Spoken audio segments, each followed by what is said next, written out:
Buenos días. Bueno, Rubén ha saludado en no sé cuántos idiomas cuando ha llegado, pero se ha olvidado decir Egunon, que es en vasco. Y como yo lo sé, pues lo digo, ¿vale? Buenos días a todos. Contentos de poder estar juntos para alabar al Señor, para darle gracias como hemos participado esta mañana, ¿verdad? Bueno, pues sí, Primera de Tesalonicenses, ya ni os acordáis, seguro. Bueno, igual sí.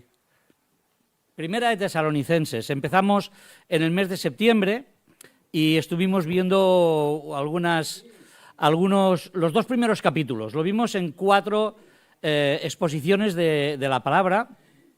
Y bueno, no me voy a extender demasiado aquí, porque tenéis buena memoria seguro, pero dejadme que nos situemos un poquito dónde estábamos. Rubén ya ha dicho que la carta empieza con un agradecimiento de Pablo cuando saluda a los hermanos en Tesalónica.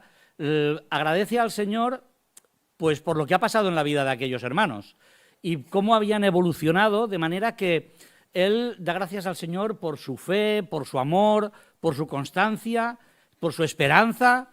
Y ese era el contexto del saludo, porque al final lo que Pablo estaba diciendo es que esa forma de vivir que ellos habían adquirido se había convertido en un ejemplo para otras iglesias. Así que el Señor había bendecido a aquella iglesia de esta manera, ¿no?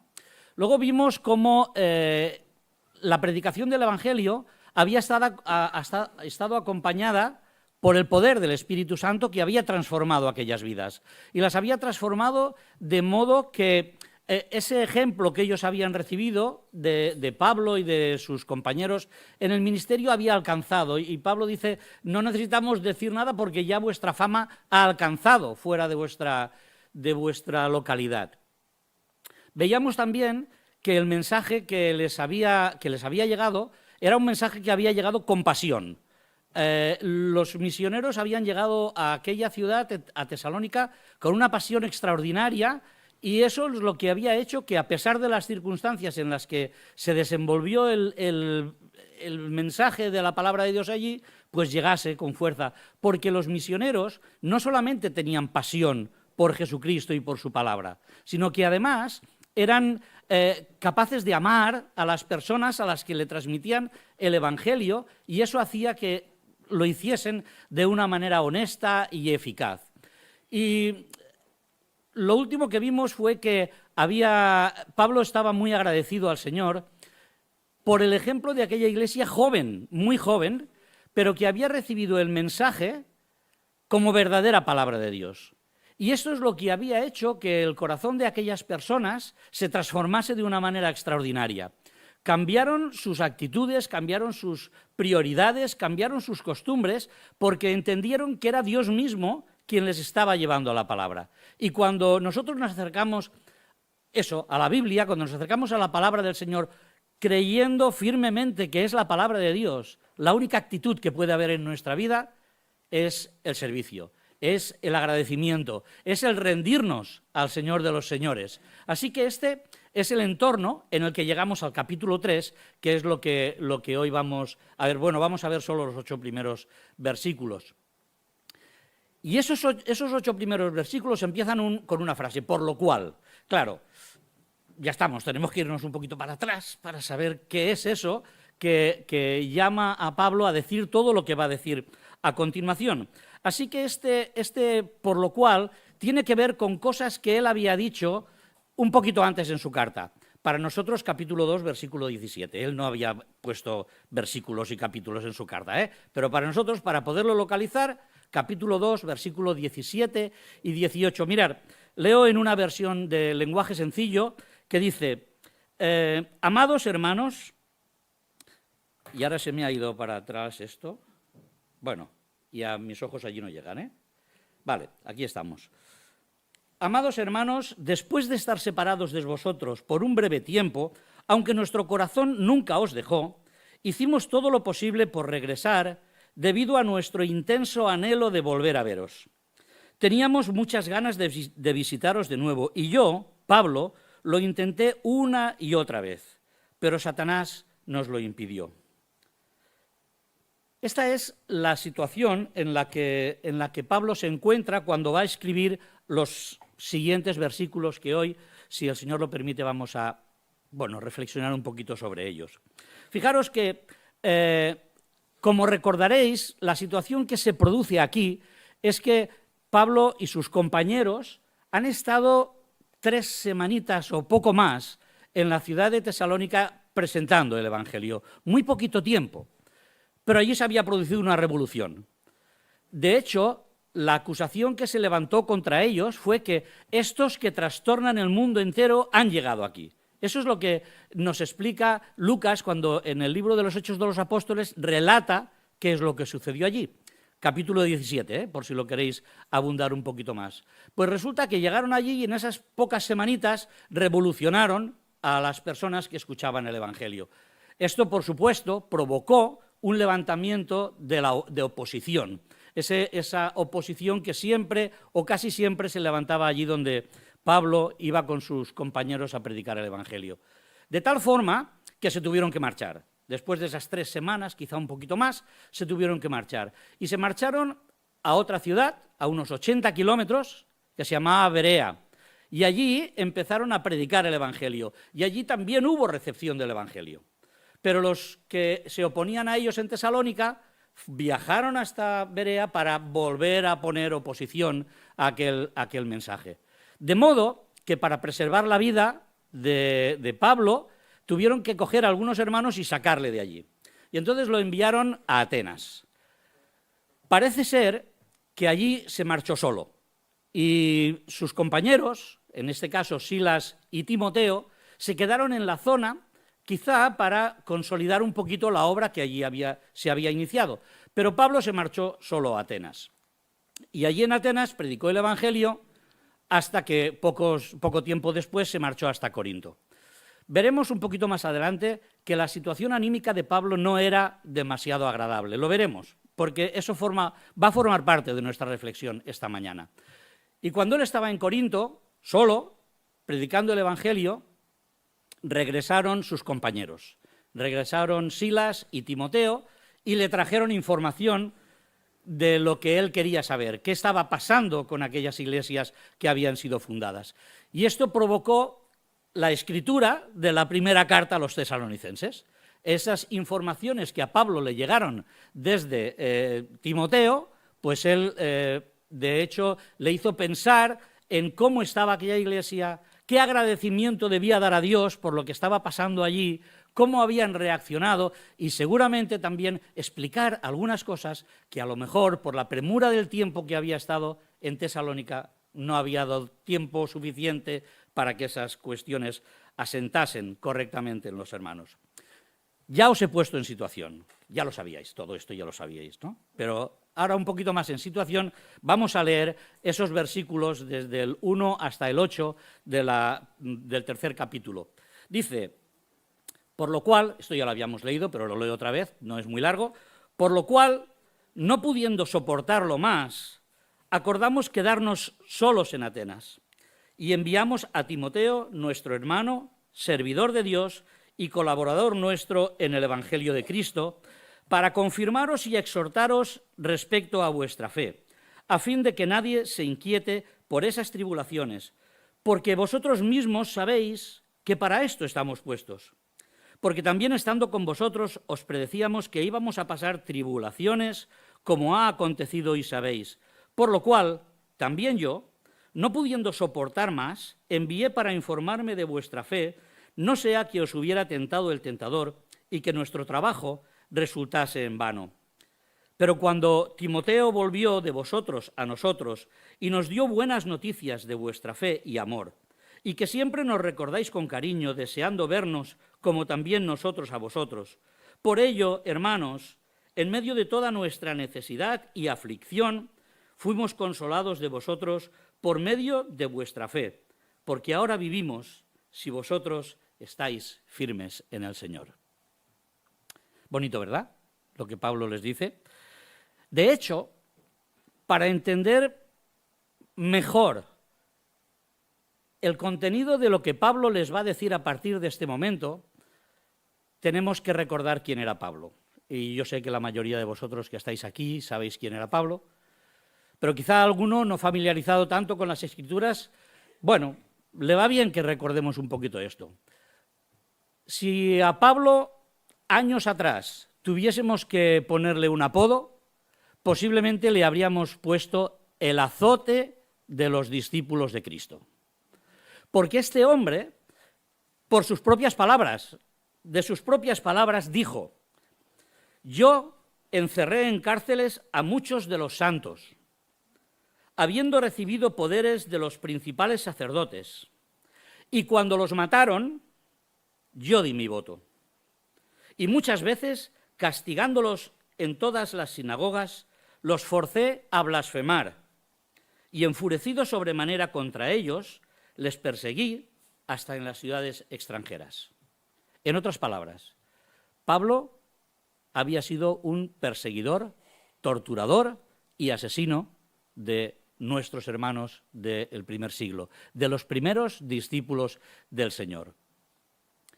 Así que, fijaros que esto que acabo de decir y que la mayoría de nosotros sabemos, creo que es importante para poder dar valor profundo a lo que Pablo va a decir a partir de ahora. Porque este torturador resulta que tuvo un encuentro con Jesús, tuvo un encuentro en el camino de Damasco y aquello transformó su vida. Pero no solo transformó su vida en sus convicciones y en su forma de pensar y en creer que aquel al que perseguía realmente era el Hijo de Dios, sino que transformó su vida para que aquel que odiaba, torturaba y mataba se convirtiese en un hombre que amaba profundamente a la Iglesia de Cristo. La amaba tan profundamente que escribió las palabras que hemos leído y sobre las que vamos a meditar un poquito esta mañana. Y es que la nueva vida en Cristo es fuente de amor. Y cuando digo esto, lo digo porque la palabra del Señor lo dice.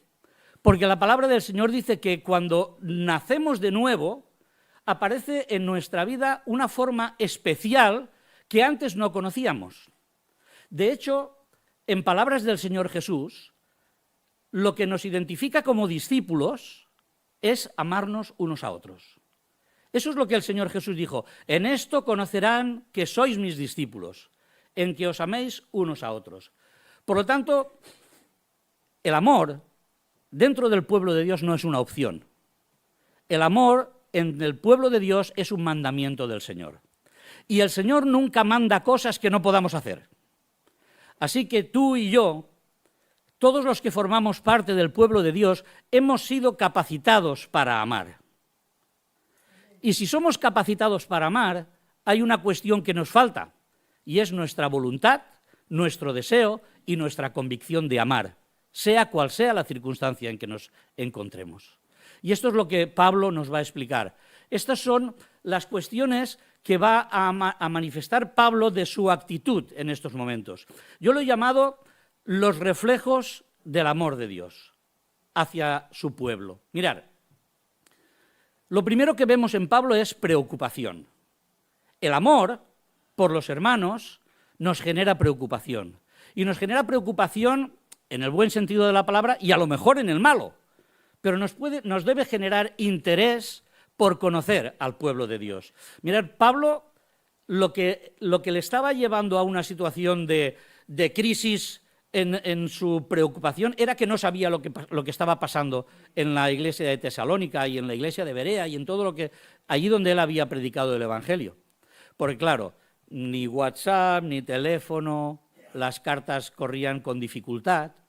Así que Pablo está como aislado, sabiendo que ha dedicado muy poquito tiempo, seguro muchísimo menos del que él le habría gustado para establecer la iglesia con solidez, y está preocupado. ¿Qué es lo que estará pasando?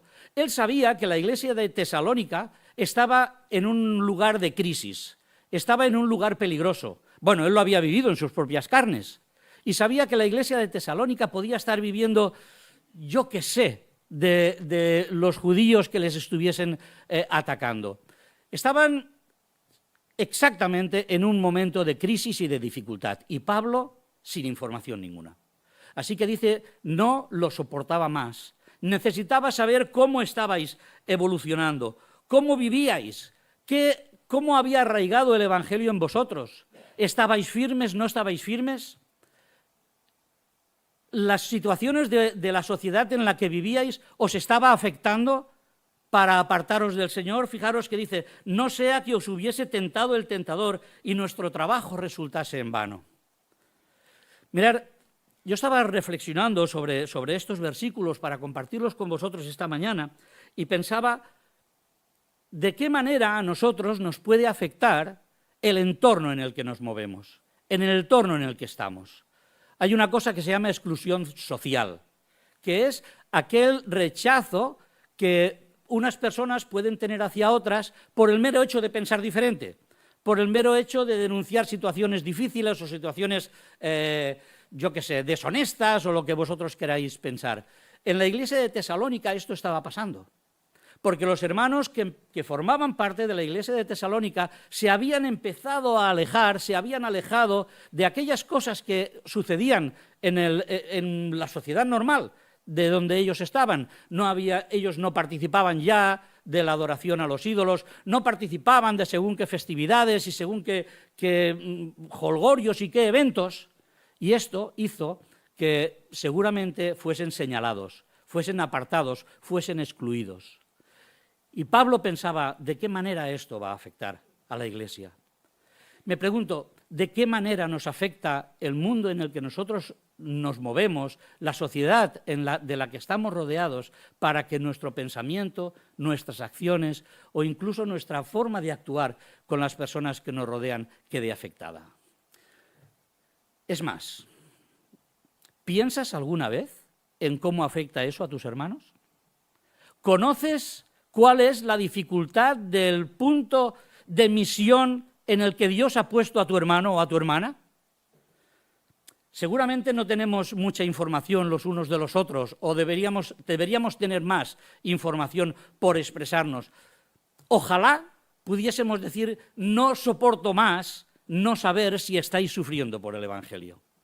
De manera que pudiésemos compartir, que yo pudiese saber cuál es vuestra dificultad diaria, con qué os encontráis en la escuela, con qué os encontráis en el trabajo, cuál es el rechazo social o la exclusión social con la que estáis batallando cada día.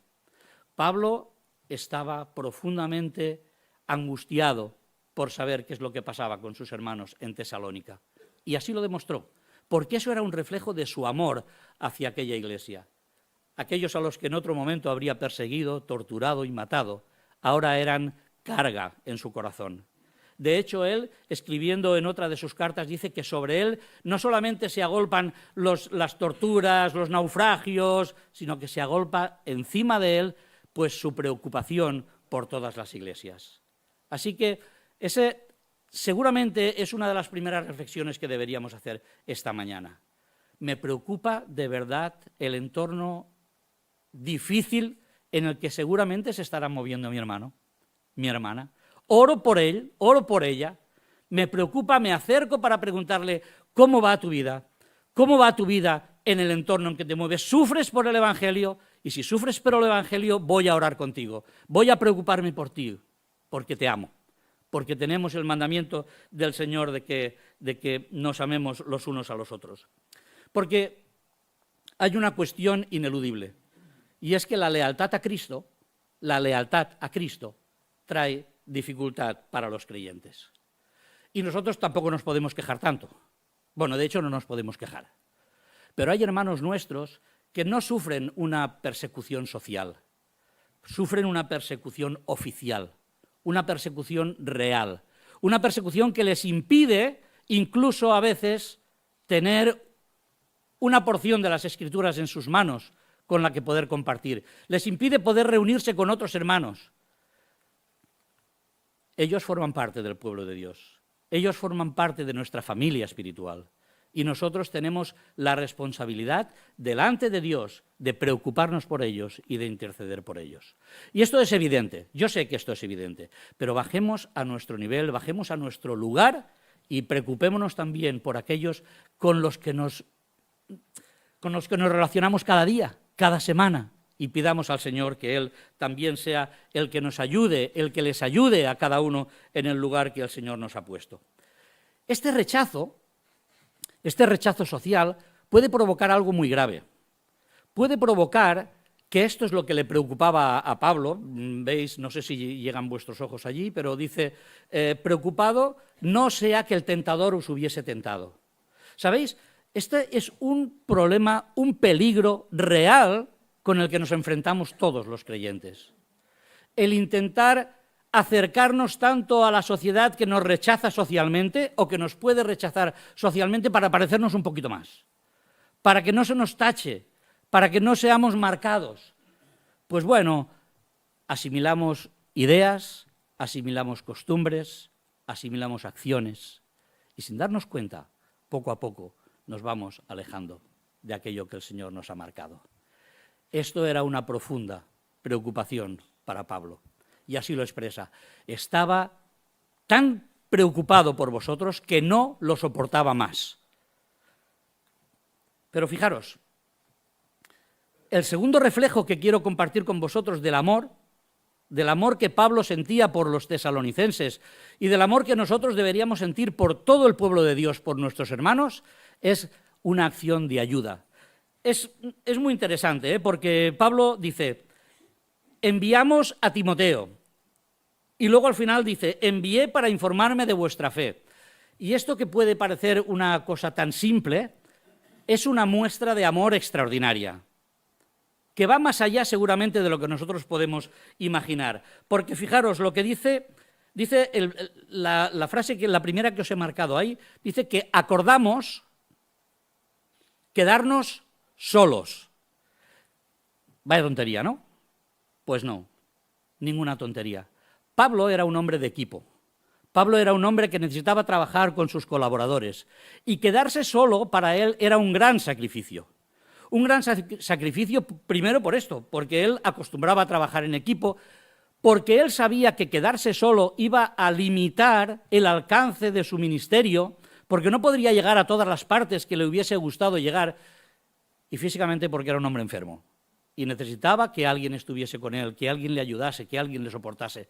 Pues ahí tenéis a Pablo decidiendo quedarse solo por su preocupación por los hermanos de Tesalónica y de Berea, seguramente. Pero él no fue solo el que padeció, no fue solo el que salió de su círculo de confort para poder actuar a favor de los hermanos aquellos a los que amaba. También Timoteo, porque Timoteo, recordáis, llevaba poquito tiempo en el equipo ministerial, no sabemos exactamente cuánto, pero no era demasiado tiempo. Y nosotros conocemos a Timoteo como un hombre tímido, como un hombre apocado, pero no por eso un hombre menos fiel y un hombre menos valiente. Porque, ¿sabéis? Se enfrentó en solitario también a un ministerio de afianzación de aquellos hermanos de Tesalónica. Así que ellos, aquel equipo, aquellos que amaban de esta manera tan profunda a la iglesia de Tesalónica, decidieron abandonar su círculo de confort para poder trabajar a favor del pueblo de Dios. Idearon un plan B para poder alcanzar realmente a que el Evangelio profundizase y se arraigase en aquellos hermanos. Acordamos quedarnos solos. La verdad es que la pregunta a la que deberíamos llegar es, ¿me preocupa tanto la fidelidad, la realidad espiritual de mis hermanos, que estoy dispuesto a hacer cosas que están fuera de mi comodidad para poder ayudar en aquello que cada uno necesita? Pablo envió a Timoteo porque sabía que Timoteo era la herramienta adecuada que Dios quería que él utilizase en aquel momento. Nosotros podíamos pensar, como estaba diciendo antes, que Timoteo era un aprendiz de misionero. Pero fijaros que Pablo, cuando habla de él, dice que le envía a un hermano, por lo tanto, miembro de su misma familia, de la familia de Dios, con todos los privilegios, con todas las obligaciones y con todo el amor del Padre también hacia él. Dice que le hemos enviado porque es nuestro colaborador, porque es un servidor fiel, porque es un servidor que no tiene en cuenta que Pablo es el que manda o que otro es el que manda, porque el que manda es Dios. Es un fiel servidor de Dios, dice Pablo, y además dice que es colaborador. No es un inferior, es aquel que está trabajando junto a él con el mismo objetivo, que el Evangelio llegue a aquellos lugares en los que todavía no había alcanzado, que las personas pudiesen encontrarse con Cristo, pudiesen encontrarse con aquel que les salvaba. Ese es el hombre al que Pablo envía. Se queda solo, envía, no sé si su mejor hombre, pero seguramente a uno de los más importantes colaboradores suyos, al que amaba profundamente, y fijaros, tanto el uno como el otro deciden actuar en un lugar en el que la cosa no era segura para ellos. Timoteo, en todo caso, vuelve a Tesalónica, al lugar del que han tenido que huir por las asechanzas de los judíos, por las asechanzas de Satanás. ¿Qué sacrificaríamos cada uno de nosotros por servir a la Iglesia de Cristo? Por servir al hermano o a la hermana que lo necesita. Necesitamos ya dos cosas: saber cuál es su entorno de dificultad, cuál es el lugar en el que se mueve y que le causa dificultades para mantener su realidad de fe en Cristo, y qué haríamos nosotros para ayudar en cada una de estas circunstancias. Leí no hace mucho que amor se deletrea tiempo. Necesitas dedicar tiempo a tus hermanos. Necesitas dejar cosas que a lo mejor te apetecen mucho para poder hacer otras que son útiles para la obra de Dios. Tiempo, recursos, descanso. ¿Cómo apreciamos nuestro descanso, verdad? A veces el Señor nos pide nuestro descanso para que los hermanos también puedan salir bendecidos por nuestro trabajo. No tenían pantallas, y yo, que soy dado a veces a hacerme imágenes y películas, me imagino a Pablo, me imagino a Timoteo, a Silas, a todo aquel equipo que iba juntos, cuando el sol bajaba, cuando ya no había luz, ¿cuáles serían sus conversaciones? Porque no había WhatsApp, no había TikTok, no habían otras cosas para comunicarse.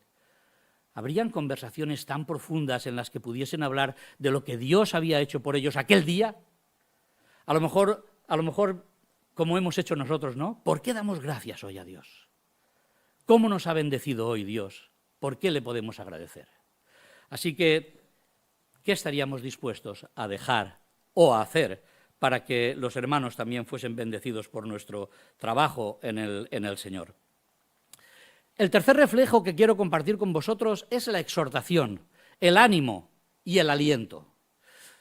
Dice Pablo que el Timoteo fue enviado no para llevar saludos, bueno, seguramente también le saludaría, ¿no? Pero no lo envió a saludar, venga, os envío a Timoteo para que os salude y esté con vosotros. No, lo envió para confirmar y exhortar a los hermanos de Tesalónica. Y aquí hay dos factores que me parecen muy interesantes en nuestra reflexión en esta mañana. A Pablo le preocupaba profundamente la fe de los hermanos a los que les había predicado el Evangelio. De hecho, en 3 ocasiones en estos 8 versículos habla de su fe. Dice en el versículo 2 que ha enviado a Timoteo para confirmarles y exhortarles respecto a vuestra fe. En el versículo 5 dice que envié para informarme de vuestra fe. Y en el versículo 6 acaba diciendo que las noticias que recibió de Timoteo nos dio buenas noticias de vuestra fe. Así que ese es el objetivo de Pablo. Pablo está preocupado por la fe de los hermanos en Tesalónica. Y cuando envía a Timoteo, lo envía para que confirme a aquellos hermanos, para que les vuelva a explicar cosas, para que les vuelva a explicar cosas de las que ya has aprendido, las que habían aprendido. Mirad, no tenían Biblia. Todo lo que tenían eran las escrituras del Antiguo Testamento. Y no todos tenían los rollos del Antiguo Testamento en su casa, como tú y yo podemos tener en papel, en nuestras tablets, en nuestros móviles, donde sea. Tenemos la Biblia en cualquier sitio para encontrar la dirección de Dios, pero ellos no tenían nada de esto. Ellos tenían las Escrituras y el recuerdo que pudiesen almacenar en su cabeza. Por eso Pablo envía a Timoteo y le dice, ves y confírmales. Recuérdales lo que dice la palabra del Mesías. Recuérdales lo que dice la palabra de Dios del amor, del sacrificio de Cristo por ellos. Explícales de nuevo las historias de Jesús. Explícales de nuevo lo que el Señor ha hecho por cada uno de ellos. Confírmales, afiánzales en la fe. Dales fuerza. Llévales argumentos que sean irrevocables para que ellos puedan defender su fe, para que se puedan defender delante de las situaciones que están viviendo en aquel entorno en el que ellos viven. Ratifícales, afírmales y exhórtales. Pero cuidado que a veces nosotros en nuestro lenguaje a lo mejor se nos va a veces el sentido real de las palabras, porque cuando nosotros hablamos de exhortar, inmediatamente, a lo mejor es mi mente enfermiza, pero rápidamente se nos va la cabeza a regañar a alguien, ¿no? Lo exhortamos porque le regañamos. No era lo que Pablo envió a Timoteo a hacer, le envió para alentarles, para darles más fuerza en sus argumentos. Exhórtales a que tienen para adelante, que no se dejen asustar por lo que va a pasar a su alrededor. Porque mira, recuérdales que cuando yo estuve con ellos, ya les dije que esto iba a pasar. Les dije que iban a sufrir, les dije que iban a padecer. De hecho, está pasando, lo escribe él en esta porción de su carta, ¿no? Recordad que cuando estábamos con vosotros ya os decíamos que pasaría esto. No es nada nuevo el que estéis pasando por tribulación. Estáis pasando por una situación difícil como visteis que pasamos nosotros. Pero aquí estamos, orando por vosotros, trabajando por vosotros, preocupándonos por vosotros. Hasta el Señor lo dijo. El Señor lo dijo, no os engañéis, yo soy el Maestro y a mí me han perseguido. Por lo tanto, a vosotros os perseguirán. Porque finalmente la tribulación en el pueblo de Dios es inevitable. Forma parte de, iba a decir de nuestro contrato, entendedme, con todo el cariño, forma parte de nuestra decisión. Hemos decidido seguir a Cristo, asume que tendrás tribulación en tu vida. Y te voy a decir algo, tu próxima tribulación, mi próxima tribulación, está ahora más cerca que cuando has entrado aquí. Cada vez estamos más cerca de pasar nuestra próxima tribulación. Y no sabemos de qué índole será, no sabemos qué profundidad tendrá, no sabemos hasta dónde nos va a hacer sufrir, pero forma parte de lo que vamos a vivir. Santiago dice que bienaventurado el varón que soporta la tentación, porque cuando haya superado la prueba, recibirá la corona. ¿Sabéis? Dios utiliza en ocasiones nuestras tribulaciones para hacernos fuertes, para entrenarnos, para hacernos más fuertes en la fe y en el testimonio de lo que Él hace por nosotros. Las tribulaciones son inevitables porque vivimos en un mundo caído, en un mundo que no quiere escuchar a Dios, que no quiere saber nada de Dios. Y cada vez que nosotros nos manifestamos como discípulos de Cristo, cuando explicamos quiénes somos, qué creemos, qué es lo que Dios quiere de este mundo, hay rechazo por parte de la sociedad. Y además, la tribulación va a llegar porque Satanás no está quieto, porque Satanás es el enemigo de Dios, quiere destruir su obra, y como que no puede acabar con el Hijo de Dios, no puede acabar con Dios, nos ataca a nosotros, que somos la parte de su pueblo. Así que, convencidos de que la tribulación forma parte de nuestra vida, como Pablo decía a los tesalonicenses, es que debemos de hacernos fuertes. Porque sí que es verdad que hay tribulación, pero de la misma forma que hay tribulación, Dios nos prepara para ella, Dios nos entrena para ello. Me pregunto, ¿qué habría pasado en Tesalónica o con los tesalonicenses si Pablo, en su visita, no les hubiese dicho, vais a sufrir como nosotros vamos a sufrir? Os vais a tener que enfrentar a tribulaciones. Cuando les llegó la tribulación, estaban advertidos de que esto iba a pasar, como ya os dijimos cuando estábamos con vosotros. ¿Qué pasaría con nosotros si no tuviésemos las Escrituras en las que el Señor nos advierte que pasaremos por tribulación? Debemos ser capaces de profundizar en la enseñanza de Dios para aceptar que la tribulación que viene en cualquier momento, cuando menos te lo esperas, con más o menor intensidad, forma parte de lo que tienes que vivir, pero el Señor está ahí. Y el Señor está a nuestro lado para hacernos soportar la tribulación. Y mira, cuando te pase esto, no te aísles. No te aísles, porque Dios te ha regalado una familia espiritual, te ha regalado un pueblo que está dispuesto a estar a tu lado, dándote soporte, orando por ti, acompañándote en el momento de dificultad y levantándote. Porque esas personas también han sido o hemos sido levantados en ciertos momentos por el amor del Señor y de otros hermanos. Así que la exhortación y el ánimo es una responsabilidad del reflejo de nuestro amor hacia el pueblo de Dios. Otro reflejo, con este acabaré, otro reflejo del amor de Dios hacia los hermanos es que la estabilidad, la firmeza en la fe genera gozo y agradecimiento a Dios. Decíamos que Pablo había empezado su carta agradeciendo a Dios por la fe de los tesalonicenses, por su trabajo de amor, y ahora no le queda más remedio que hacer lo mismo. Dice, no sabía cómo estabais, no sabía cómo estabais viviendo la tribulación, no sabía cómo se estaba manteniendo vuestra fe, pero Timoteo ha regresado. Me ha dado buenas noticias. Por cierto, buenas noticias es evangelio. No es el evangelio de Jesucristo, pero son las buenas noticias que Timoteo lleva a Pablo. Esas buenas noticias me han alentado. Dice que en estos momentos, fuimos consolados en medio de nuestra necesidad por las noticias de que estáis firmes en la fe. Y vivimos porque vosotros seguís viviendo al lado del Señor. Qué extraordinario, saber que el Señor pone en nosotros este agradecimiento a Él y esta voluntad de amar a nuestros hermanos y de gozarnos cuando ellos están bien. La verdad es que decía antes que Pablo lo estaba pasando mal. Pablo, además de estar solo, había llegado a Corinto. Allí había predicado el Evangelio, pero una vez más había tenido dificultades, había tenido que marchar de la sinagoga, reunirse en otro lugar. Pero como estaba solo, no tenía el apoyo de Timoteo, de Silas, de Lucas, de quien estuviese a su lado en otros momentos para alentarle. ¿Sabéis qué pasó?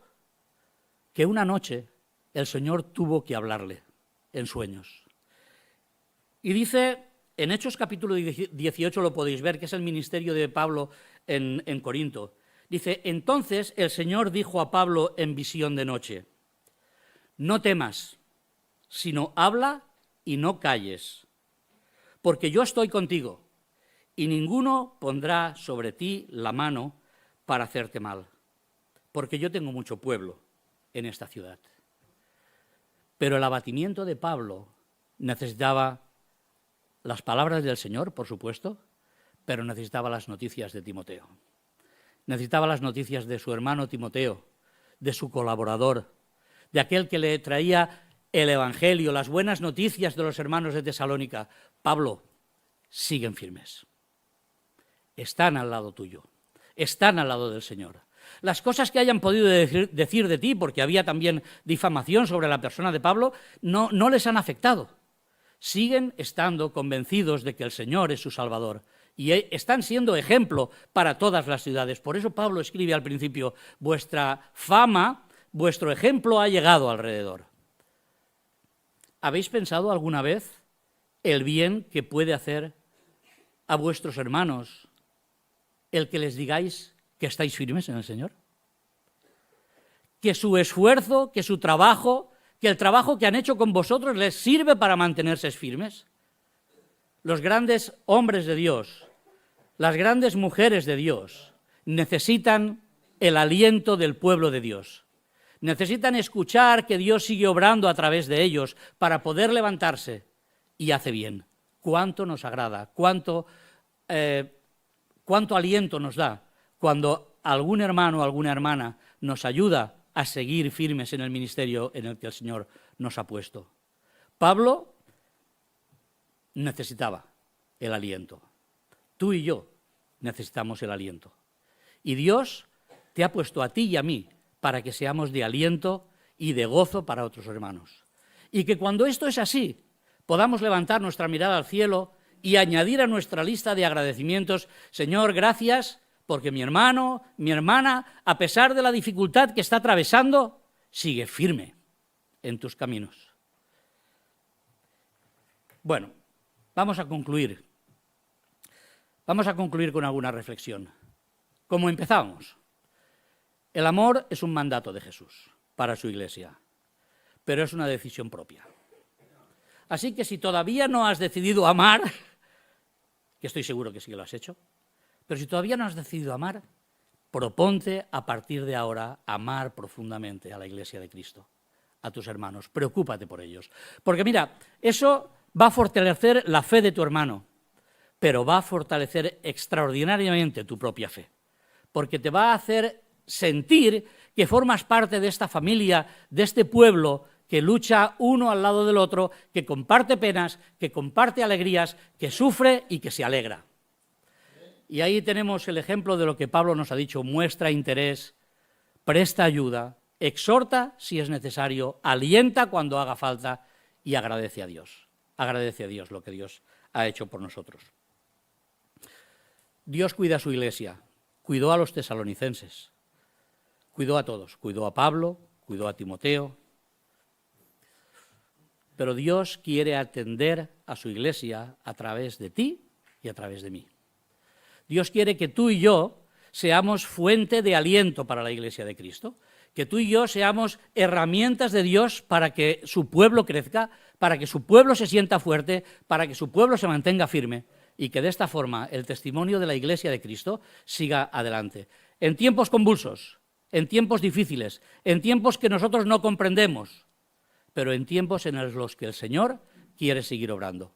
Y la herramienta eres tú, y la herramienta soy yo. Que Él nos bendiga. Amén.